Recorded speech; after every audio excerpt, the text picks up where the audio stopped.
ഏകദേശം 5-6 വർഷങ്ങൾക്ക് ശേഷം എൻ്റെ ഇപ്പോൾ 5ാം ക്ലാസ് പഠിച്ചൊരു ഫ്രണ്ട് ഇന്നലെ എന്നെ വിളിച്ചു. ഞങ്ങളങ്ങനെ കുറേ നേരം കഥകളൊക്കെ പറഞ്ഞു. ഏകദേശം 1-2 മണിക്കൂർ ഞങ്ങൾ സംസാരിച്ചു. അങ്ങനെ സംസാരത്തിൻ്റെ ഇടയിൽ അവനൊരു കാര്യം പറഞ്ഞു. എടാ, ഈ തിരക്കിട്ടിരിക്കുന്ന ഈ ഒരു ലോകത്ത് ഏറ്റവും വലിയ സമ്പാദ്യം അല്ലെങ്കിൽ ഏറ്റവും വലിയൊരു കാര്യം എന്താണെന്നറിയോ? നമുക്ക് എന്തെങ്കിലും ഒരു കാര്യം പറയാനുണ്ടെങ്കിൽ അത് കേട്ടിരിക്കാൻ ഒരാളെ കിട്ടുക എന്ന് പറയുന്നത് വളരെ വലിയ കാര്യമാണ്. അപ്പോഴേ ഞാനും ചിന്തിച്ചേ, ശരിയാണില്ലേ? ഈ തിരക്കിട്ടിരിക്കുന്ന കാലത്ത് നമ്മൾ പറയുന്ന കാര്യങ്ങൾ ഒരു ബുദ്ധിമുട്ടും ഇല്ലാണ്ട് കേട്ടിരിക്കാൻ ഒരാളുണ്ടാവുക എന്ന് പറയുന്നത് തന്നെ വലിയ കാര്യമാണ്. സോ ഈ ലോകത്ത് നമ്മൾ കുറേ പണം സമ്പാദിച്ചിട്ടുണ്ടാവും, നമ്മൾ കുറേ പദവി നേടിയിട്ടുണ്ടാവും, ചിലപ്പോൾ നമ്മൾ കുറേ സ്വത്തുക്കൾ നേടിയിട്ടുണ്ടാവും, കുറേ അനുഭവങ്ങളൊക്കെ നേടിയിട്ടുണ്ടാവും. പക്ഷേ ഈ ഒരു കൂട്ടത്തിൽ ഏറ്റവും വലിയ സമ്പാദ്യം എന്ന് പറയുന്നത് എന്താ അറിയോ?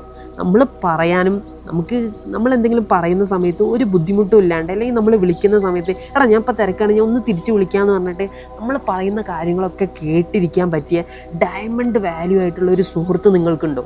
എങ്കിൽ ആ ഒരു സുഹൃത്തിനെ ഒരിക്കലും കൈവിടാതിരിക്കുക എന്നുള്ളതാണ്.